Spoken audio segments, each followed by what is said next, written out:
Good evening. Hi, I'm Lolita Buckner-Innes, and I'm the Dean of the University of Colorado Law School. I always feel like I need to pause so we can cheer for that part. Not that I'm the Dean, but for the law school. Okay, and I want to welcome you to the 64th Annual John R. Coen Lecture. This lecture series is named for John R. Coen, who was a distinguished member of the Colorado Bar. After his death, his widow, Adrienne Coen, established this lectureship in 1955 in its memory. Over the years, we have hosted a number of amazing, renowned, and distinguished speakers, since the goal of the lecture is to bring in the most distinguished jurists, scholars of law, judges who can enlighten us. This year's lecture, co-sponsored by the ACLU of Colorado, is titled The Power and Persistence of Racism. I am so pleased, so very pleased to welcome tonight Deborah Archer, president of the ACLU, a tenured professor of clinical law and director of the Civil Rights Clinic at NYU Law School, and co-faculty director of the Center on Race, Inequality, and the Law at NYU Law. And beyond that, she is a dear colleague of mine in the Legal Academy.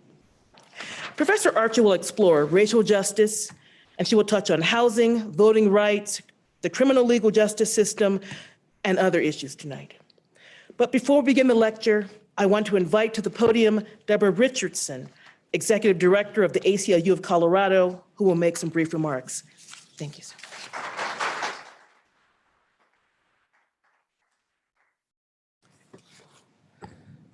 Thank you, Dean Buckner-Innes. What an amazing moment this is. As a matter of fact, it's a historic moment as we share this opportunity together. Dean Innes, your great-grandfather fought in the American Civil War in the 116th Infantry. Deborah Archer, your parents were Jamaican immigrants. And my parents packed a car, graduation day at Tuskegee University, and drove north 120 miles to make life better for their children. Your continued commitment and your work is unparalleled. And your parents and great-parents would be very proud. ACO Colorado is the state's oldest civil rights organization for more than 70 years, among a network of 54 affiliates across this country, united in a shared mission and with powerful multifaceted tools of litigation, legislation, and advocacy. We protect civil liberties and advance civil rights for all Coloradans. I grew up in Atlanta, think tank of the American Civil Rights Movement, observing how everyday people did extraordinary things to move this country forward to dismantle Jim Crow. I remember watching on our black and white TV the signing of the 1964 Civil Rights Act, the 1965 Voting Rights Act, and a few years later, as the nation mourned the assassination of Dr. Martin Luther King Jr. I share these experiences as an illustration, especially for the bright minds in this audience and being with us online. Every generation has a mandate. Democracy cannot be put on cruise control. We have to hold the line and advance the cause, one victory at a time. Every day we see this push-pull for the soul of our country. It is through these perilous times that ACLU Colorado is committed to hunkering down, not just to address one issue at a time, but to dismantle the systemic conditions of racism and economic injustice that continue to snare too many people today. A few weeks ago, Dean Buckner-Innes and I spoke to plant the seeds of potential partnership between the ACLU Colorado and the law school. We will engage students here in hands-on experiences to work in communities to advance civic engagement. We will provide mentoring and fellowship opportunities, all of which to bring full circle the work and the commitment we have to you and to this community.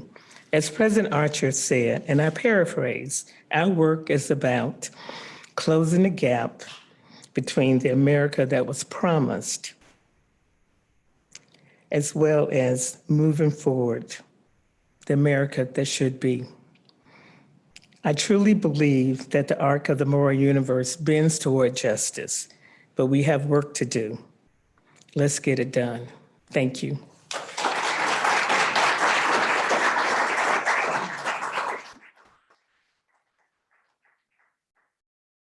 Thank you so much, Director Richardson.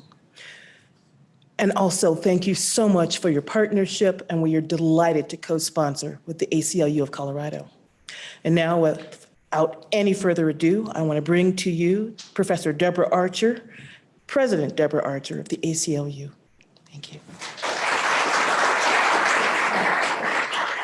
Hello, everyone. Thank you so much for the warm and generous introduction.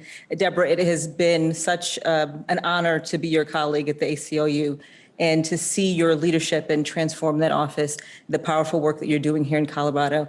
And for Dean Innes, it has been a really long time that I've been a fan of your scholarship and your leadership. And she was incredibly generous to me when I was a new faculty member. And so Colorado Law is really lucky to have your transformational leadership. And thank you all for joining me in the room. And for those of you who are joining online, it's wonderful to be here and an honor to be asked to deliver the Coen Lecture and to speak to you about the power and persistence of racism, particularly anti-Black racism. And I first want to make an apology. I have a bit of a cold or struggling with allergies. And so I apologize if my voice gets a little wavery at the end, but I'm going to do my best. So the twin horrors of 2020, the murder of George Floyd at the hands of police officers in Minneapolis, Minnesota, and the ravaging of Black communities and other communities of color by COVID-19, which was introduced into systems, into a society that is racially discriminatory in an individual, systemic, and institutional way, really put the violence of racism in all of its forms on full display. For a surprisingly large number of people, they were shocked by this. It was a real education for them in American racism. Yet we know that the murder of George Floyd and the racial impact of the pandemic was nothing new. Nothing was new about either of them. We know that our society has embedded racial inequality and white supremacy into our laws, into our policies, practices, our physical environment, our narratives, cultural norms. And together, these things come together to form the infrastructure of racial inequality. And in 2020, in 2021, and today in 2022, we are really seeing how that infrastructure is doing its work. In 1857, in Dred Scott versus Sanford, the United States Supreme Court proclaimed that Black people possessed no rights or privileges beyond what white men might choose to grant them. And so much of American history has to be understood through that lens.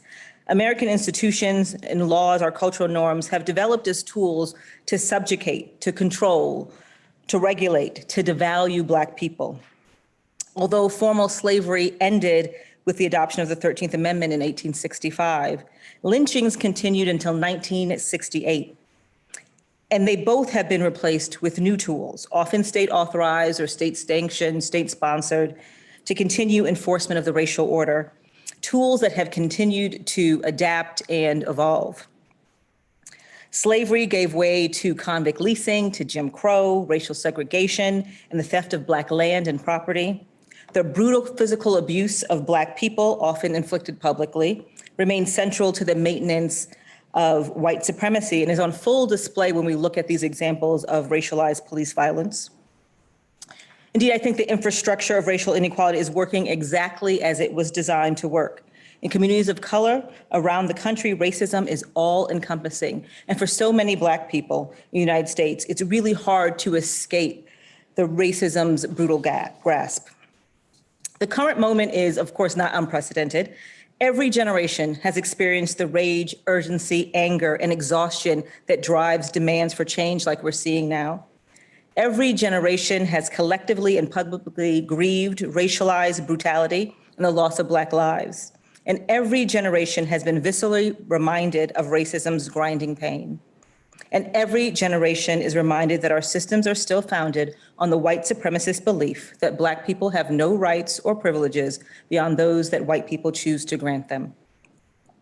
As we are forced to confront, once again, the truth of who we are as a nation and how we got here, I want to share some thoughts for how I understand how racism persists in its power and how we can challenge that power. At the ACLU, we say that we are fighting for an America where we, the people, means all of us. And to me, what is so stunning about America, really so heartbreaking, is how America resists, how racism persists. Racism's power is partially in its ability to evolve. It's creative, it adapts. So America ratified the 15th Amendment and guarantees Black men the right to vote. And then America responds with poll taxes and grandfather clauses and voter ID laws. America makes Jim Crow and housing discrimination illegal. And then America responds with redlining and racially exclusionary housing policies, the criminalization of poverty and living while Black. America makes slavery illegal. And then America responds with mass incarceration, police brutality, and racial terror. In his famous poem, Let America Be America Again, Langston Hughes wrote, "Oh, let America be America again, the land that never has been yet and yet must be, the land where every man is free, the land that's mine, the poor man's, Indians, Negroes, me." This is our constant struggle. We have to continue to fight to make America be America. And so again, today, as we are having long overdue conversations about racial inequality, the question we have to ask ourselves is whether these conversations are going to finally transform this country. And I fear that change is going to be limited. I think we're far too often looking in the wrong places, asking the wrong questions, which of course are going to lead us to the wrong answers. We are focused on the specific acts of injustice before us, thinking about how we can correct that individual wrong and feeling like we've solved the entire problem when one person's been held accountable. The actions of an individual bad guy, their evil caught on camera for the world to see, that is not the full story of racism. And this understanding of racism overlooks the centuries-long impact of race-based laws, policies, and practices that have caused and perpetuate racial inequality. And that limited understanding of racism means that we are using tools that are too small and too narrow to be effective. And it means that we're not acting in ways that fully challenge racism's persistent power to exclude and to destroy. So what we can do to challenge racism and inequality that is woven in the system. First, we need to reconcile with the past. Over the last couple of years, as I said, we have been in what many people have called a racial reckoning. And we're beginning to shine a light on practices that are not only part of America's racist past, but that remain central to America's present dehumanization of people of color. And by calling out the breadth of America's sins against Black people, we as a country were engaged in a critical conversation about how to challenge the architecture of racial inequality and finally locate the source of Black America's problems, not in Black people, but in the racism that's woven into America's fabric. One of the classes I teach at NYU Law is critical race theory. And critical race theory teaches us that when it comes to racial justice, progress is always going to be met with retrenchment, and advance is always met by resistance. Reconstruction led to Jim Crow, the Civil Rights era led to the Reagan era, the election of Barack Obama led to the election of Donald Trump. Record political participation by voters of color led to systemic disenfranchisement. So we shouldn't be surprised that we are in a time of resistance and retrenchment. If 2020 was a year of racial reckoning, 2021 was a year of retrenchment, and 2022 is shaping up to be one as well. And I think it's beyond ironic that much of that retrenchment is taking the form of so-called bans on critical race theory, the very framework that helps us understand how and why this process happens, helps us understand how and why we got to this point today. And as this country is forced to confront the truth of who we are, the challenges to critical race theory have emerged as a nationwide effort to stop and censor conversations about race. In The Fire Next Time, James Baldwin posits that true racial justice has been halted because many white people, quote, are in effect still trapped in a history which they do not understand. And until they understand it, they cannot be released from it. And I think this means in part that the power of racism rests in part on ignorance. You cannot change what you don't understand.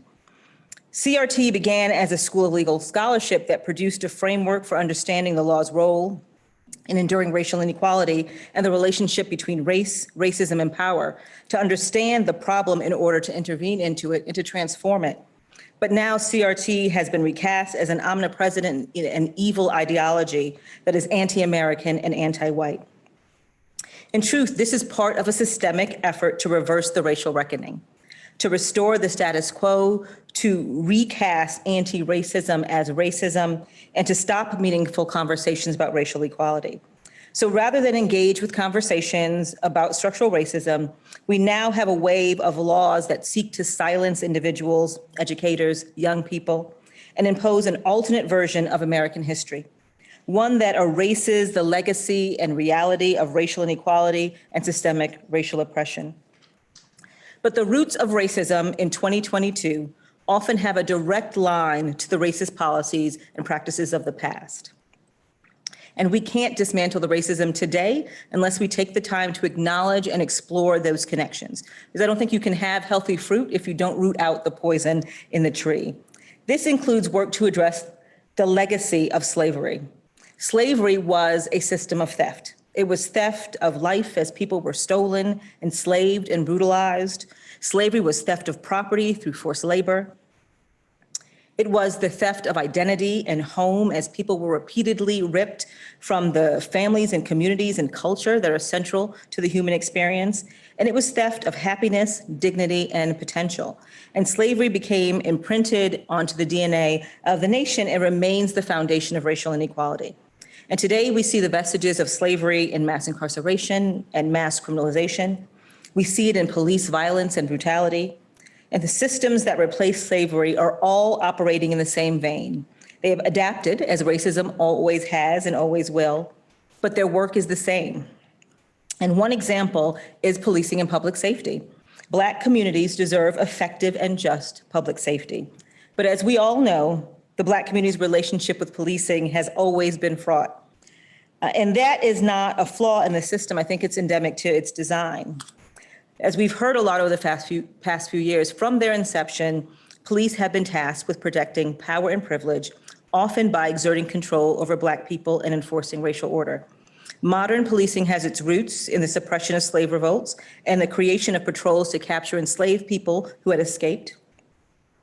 Police were not the only tool of control of formerly enslaved people. Every element of the criminal legal system was brought to bear. And even as chattel slavery ended, Black people were pulled back into forced labor through the convict leasing system.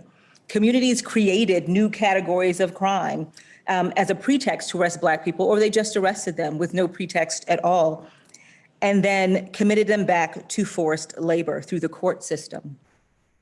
During Jim Crow, police forces throughout the South brutally enforced segregation and joined lynch mobs. During the Civil Rights Movement, police officers beat protesters who marched for equality. And police were often enlisted to ward off residential integration around the country and protect the people who terrorized Black families who dared to move to historically white neighborhoods.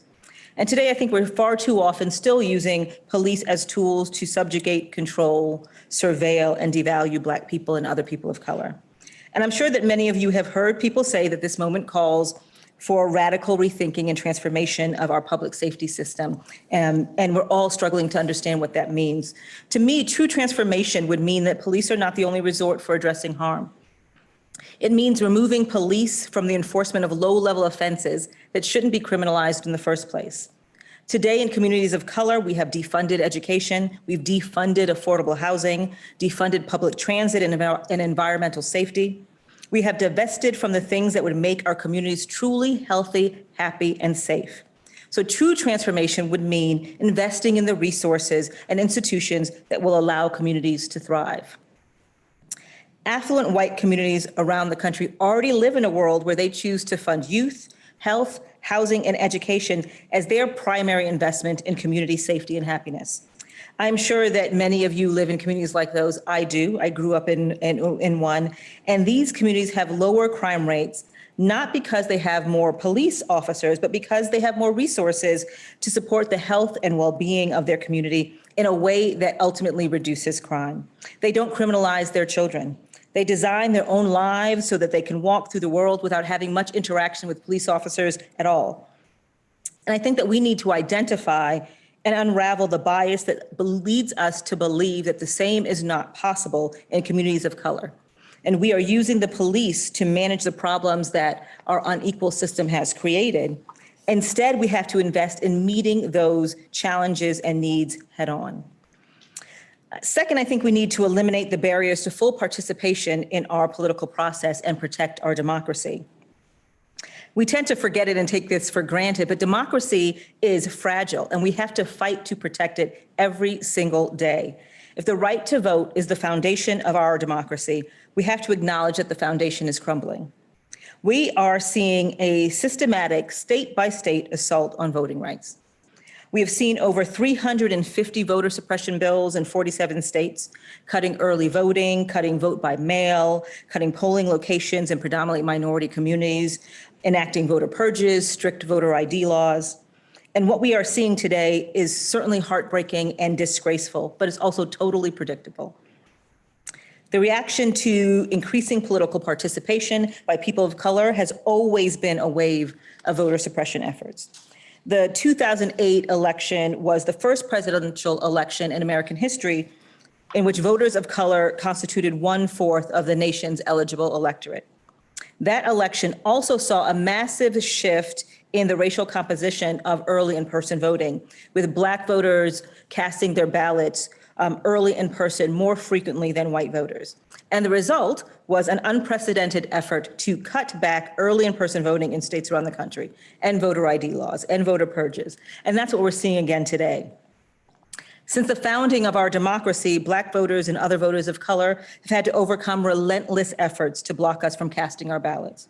While the 15th Amendment was adopted in 1870 and prohibited denial of the right to vote on account of race or color, and of course, women were excluded from that, in reality, Black people who wanted to exercise their right to vote were intimidated, beaten, and sometimes killed. Those brutal efforts were followed by literacy tests and poll taxes and grandfather clauses.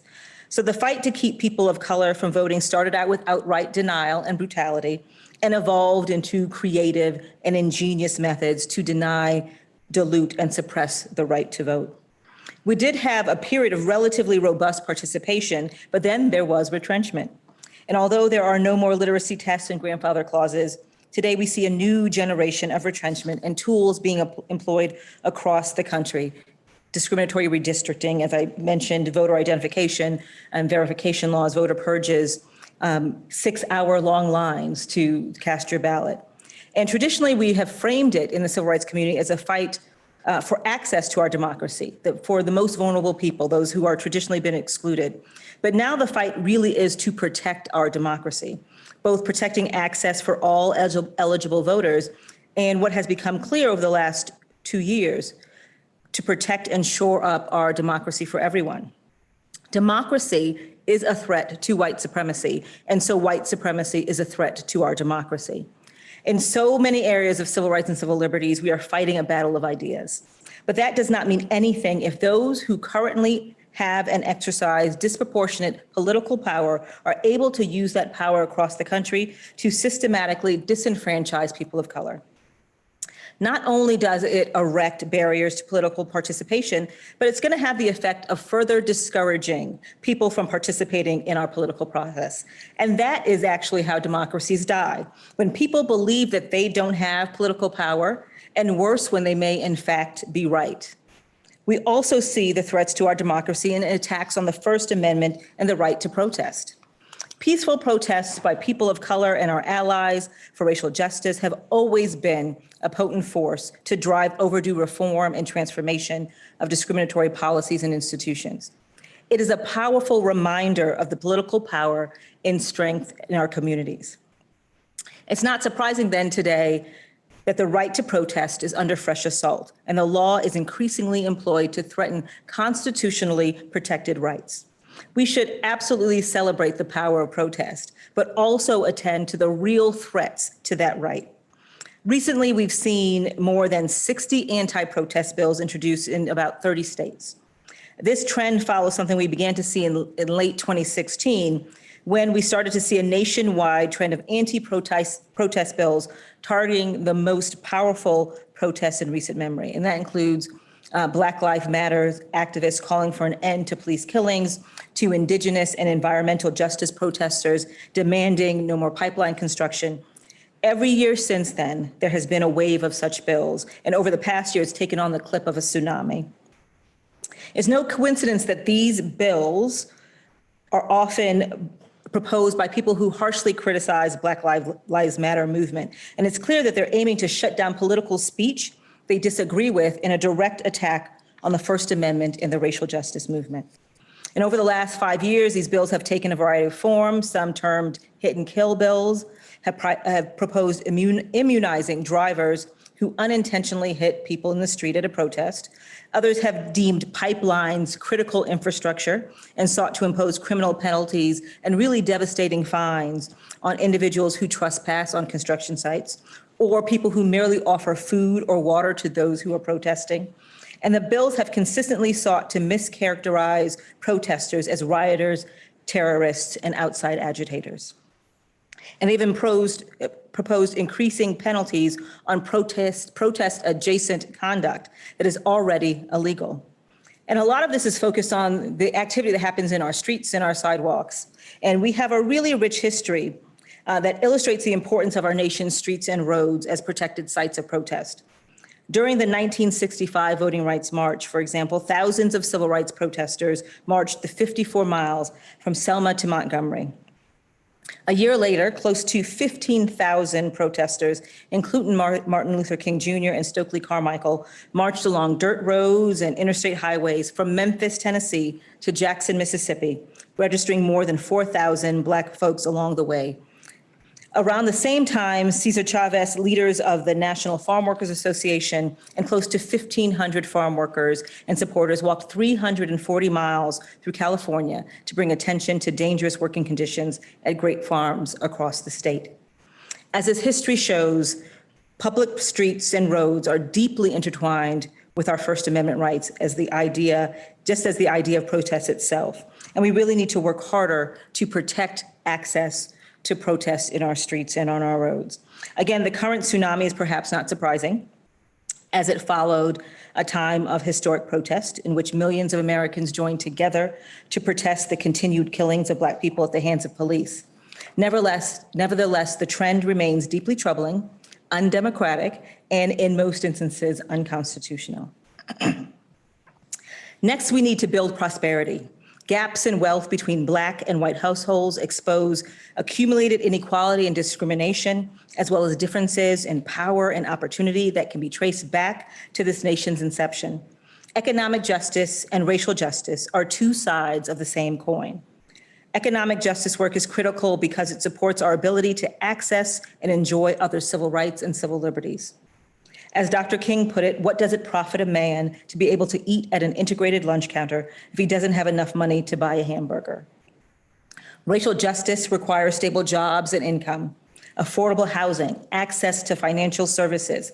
People of color still face barriers to accessing the mainstays of an economically vibrant life, and we have to attend to that. And finally, we need to increase access to opportunity. In order to level the playing field so that everyone can achieve their highest potential, we must ensure access to the tools necessary to thrive. This includes expanding access to high-speed internet, eliminating barriers to reentry, and challenging algorithmic bias. And very importantly, it must include a real challenge to racial segregation. This country has built systems that are so effective at maintaining and protecting segregated communities and spaces. And they have a tremendous negative impact on those left out, because you cannot separate the places that people have access to from the opportunities that people have access to. Our home, not only the physical residence, but also the community it's located in, impacts our lives in numerous and interdependent ways. There really is nothing that place does not touch. our access to education and jobs and healthcare, our physical safety and our health, our access to nutritious food, our social networks, the quality of the air we breathe, the number of times we come into contact with the police, and the nature of those contacts are all deeply impacted by where we call home. And so we know that the road forward to racial justice isn't simple. And true freedom, true inclusion, true equality will not be given easily. It will take every bit of ingenuity, every member of our community to ensure that we continue to move forward. Progress will be halting, as it always is. For every step forward we take, we should expect to take one back. And as I said, progress will always be met with retrenchment. America's journey towards racial justice has been long and winding, and it is going to require agitation. Frederick Douglass told us, quote, "If there is no struggle, there is no progress." Those who profess to favor freedom and yet deprecate agitation are men who want crops without plowing up the ground. They want rain without thunder and lightning. They want the ocean without the awful roar of its many waters. Today, the fight for justice and equality takes thunder and lightning. The fight for freedom requires the ocean's awful roar. Toward the end of his poem, Langston Hughes makes a promise, and it's a promise that I think we are all called upon to embrace every day. He says, "America, oh yes, I say it plain, America never was America to me, and yet I swear this oath, America will be." And today I hope that you will take this pledge into heart and that you will do the work, the necessary work to make America America. Thank you.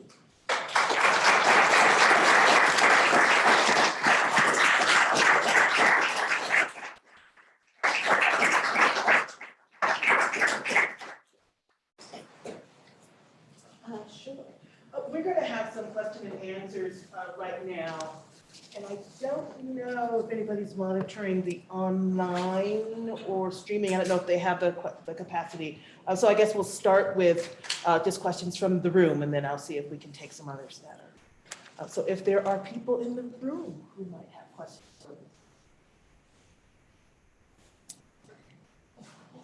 I'm happy to take a student question first. I don't know, after speaking for 40 minutes, I don't know if y'all have any questions. After all that. You start first. Okay. Hello. Oh. Hello. Hi. I'm Michelle. I met you earlier at lunch. And I wanted to kind of go back to a conversation we had during your career talk.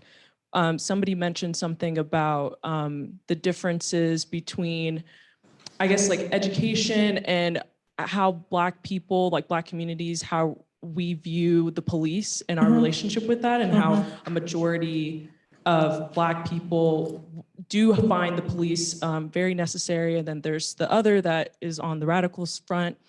And I was wondering how much of that divide is needed to kind of be mended, because I feel like we're having that intra-community conversation, but there's not that conversation about education. Like, how much of our own history do we need to know? Yeah. And, you know, how much of, you know, the work with the NAACP, ACLU, how much of that can help in that, I guess, rift? Yeah. So to give a little bit more context, during lunch, talking about some of the challenges in how we move forward in doing civil rights and civil liberties work, and the challenge of defining community.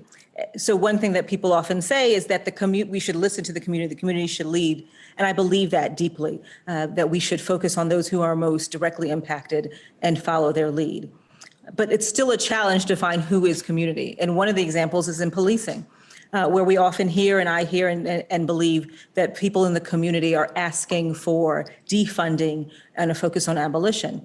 But there are tensions. So an example is that the NAACP, which represents millions of Black people around the country as a membership organization, is not an abolitionist organization. They do not support defunding. They do not support abolition. And so we have to struggle. We have to work through that conflict with saying that Black people, Black communities most impacted, are asking for abolition if we have such a large segment of our community. I don't know if it's the majority, but we have a large segment of our community that don't believe in that. We have folks in New York City who are divided on that, who live in the same community, some asking Mayor Adams for more policing, some are saying the solution is for abolition. And it has to start with a conversation, a difficult, challenging conversation between those communities about how we move forward. Some of that is educating about, the budget of the police, the way that other communities focus on public safety, the way that other countries focus on public safety, that there are options and there are opportunities here. And so I agree it's about a conversation, but the conversation should be grounded in information as well, sharing information, what activists who have been fighting for abolition or defunding, what they have learned in the years that they have been organizing and pushing and agitating for change, and what folks who have been living in these communities are experiencing and what they feel they need. It has to be a conversation with each other, not separate conversations where people aren't comfortable voicing their concerns. I don't know if that answers your question. I hope so. Okay.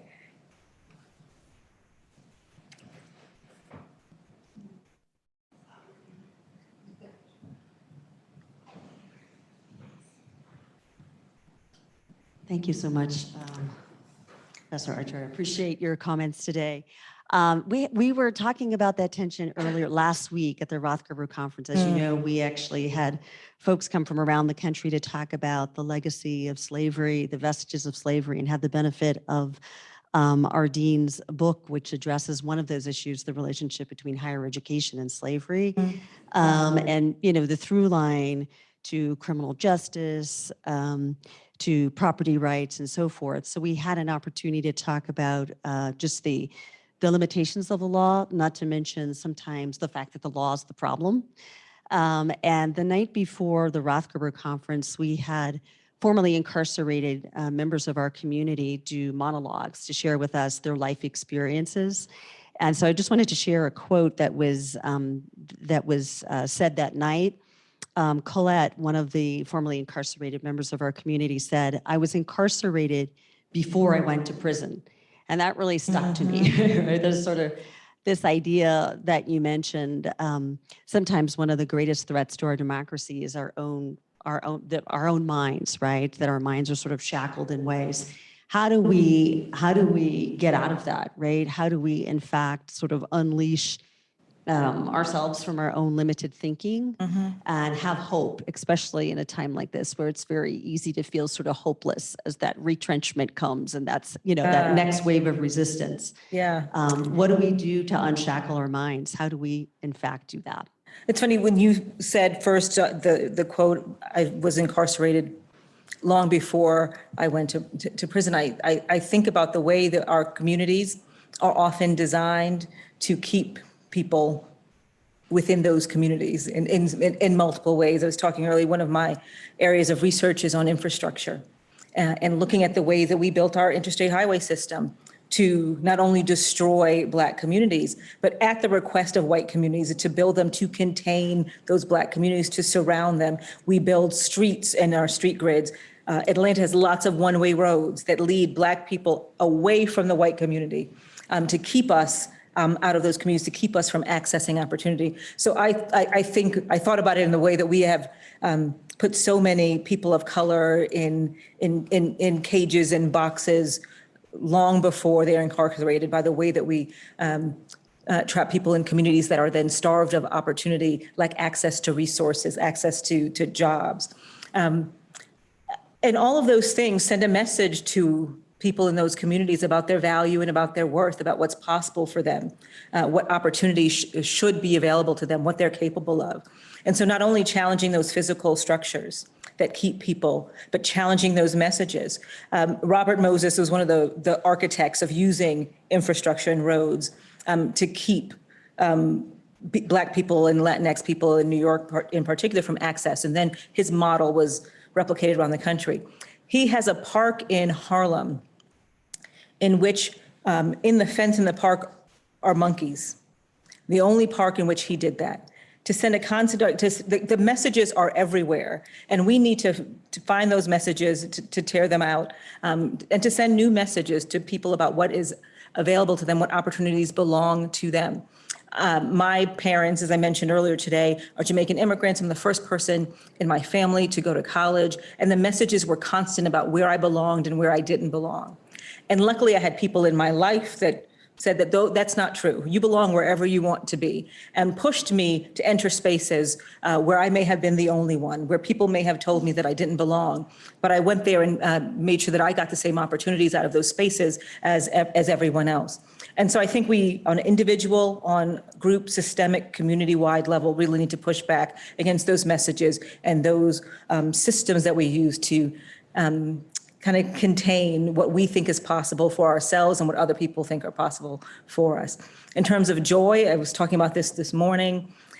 My position is that we don't have any choice but to continue to move forward, because if we don't push forward, they're going to push us back. I'm going to challenge my law school, channel my law school classmate Cory Booker's statement during Judge Jackson's confirmation hearing, that he refused to allow anyone to steal his joy that day. I wake up and commit to that every morning.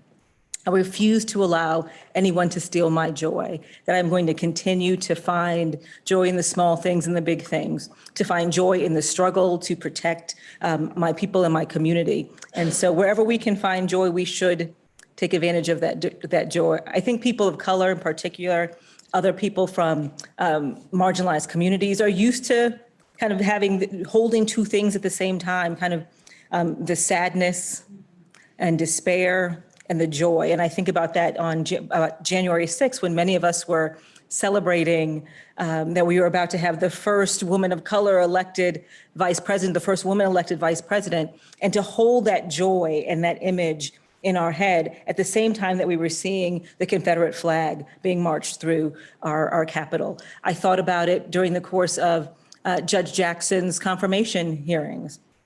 The joy of seeing a Black woman shatter the highest glass ceiling in the legal field, to see how she maintained her composure, defended herself, but then really despair that she was abused and treated that way by so many people. We are used to holding these two things together at the same time, and that's how I make it through every day, to find the joy and to continue to find the drive for the struggle.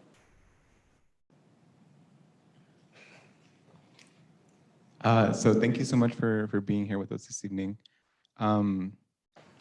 So I grew up undocumented in Arizona, and I don't think I really, and so I struggled growing up, but I think when I really understood the effects of being undocumented is a couple years ago when my grandparents died really close to each other, my dad's parents, and he had not seen them in like over 25 years, and he wasn't able to go back home to like mourn his parents. And that's when I really understood the weight of like being undocumented.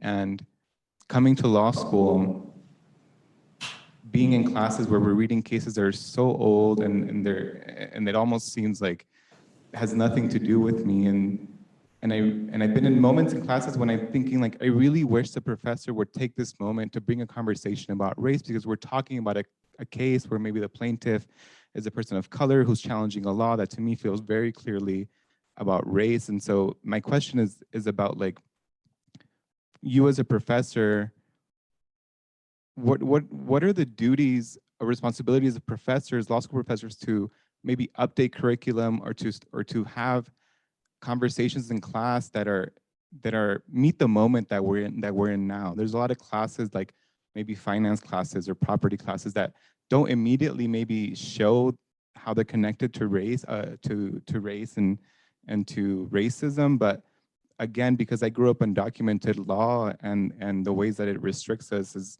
defined my life and the life of the people who I love. And so I know that law is everywhere and that racism is everywhere. And I really wished in some courses that was really brought up. But I think sometimes because the law does seem really old and doctrine is super old and we're reading cases from like the 1800s, it almost feels like it doesn't really lend itself to being more updated. So what's your advice or what's your responsibility for colleagues?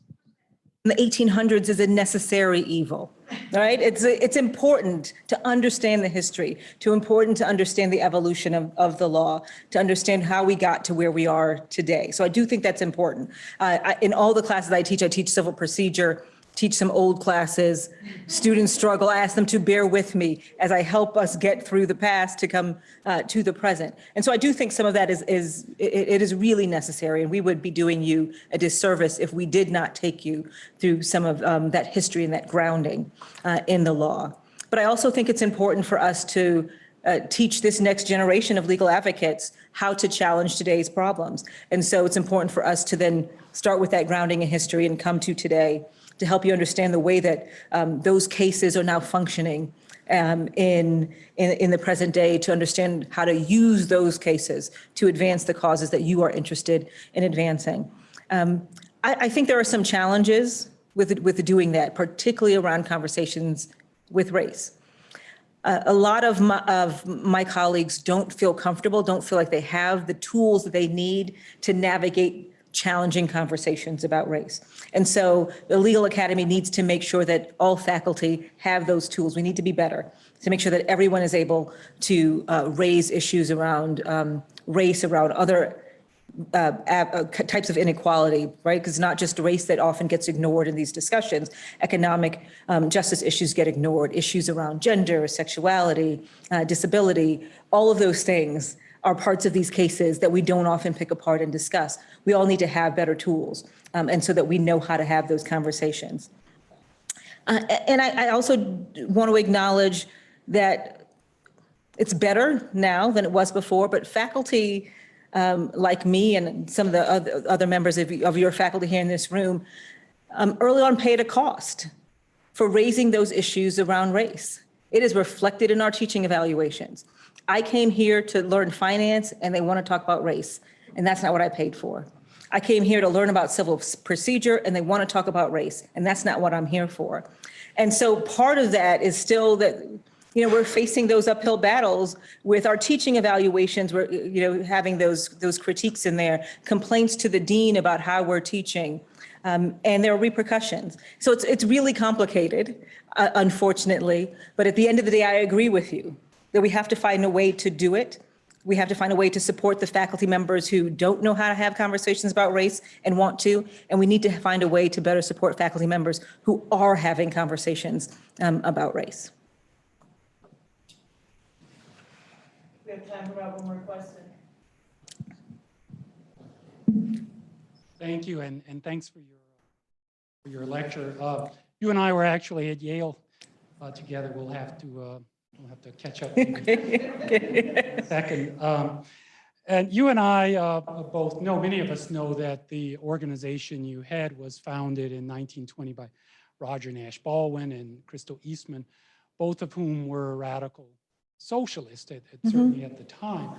And that radicals, economic radicals, socialists, communists, industrial workers, played in various ways critical roles in the 20th century in advancing not only the cause of economic radicalism, civil rights.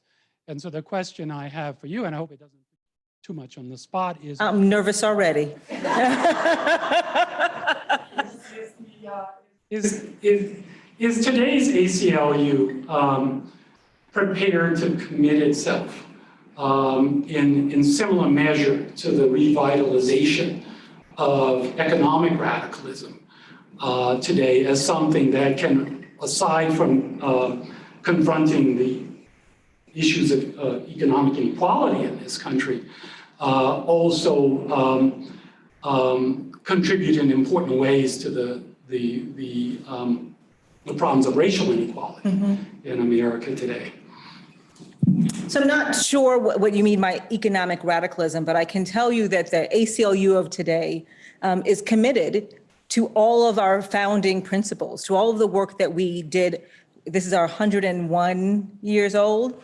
All of that work is still central to who we are and what we do. Our work on civil liberties and civil rights really does cover the waterfront because we understand that all of those issues are important. We are equally committed to equality as we are to liberty. We are equally committed to the First Amendment as we are to gender justice work. And we are recognizing that economic issues are central to that, not just working within the system that we have to obtain more economic equity, but really to challenge and push our economic systems, to develop better systems. It is not just about accepting and working within the systems that we have, but trying to create better and more just systems. And I hope that that partially answer your question. I'm looking at your face and it doesn't. And so we're going to talk after this about our time at Yale and also about economic radicalism. Thank you.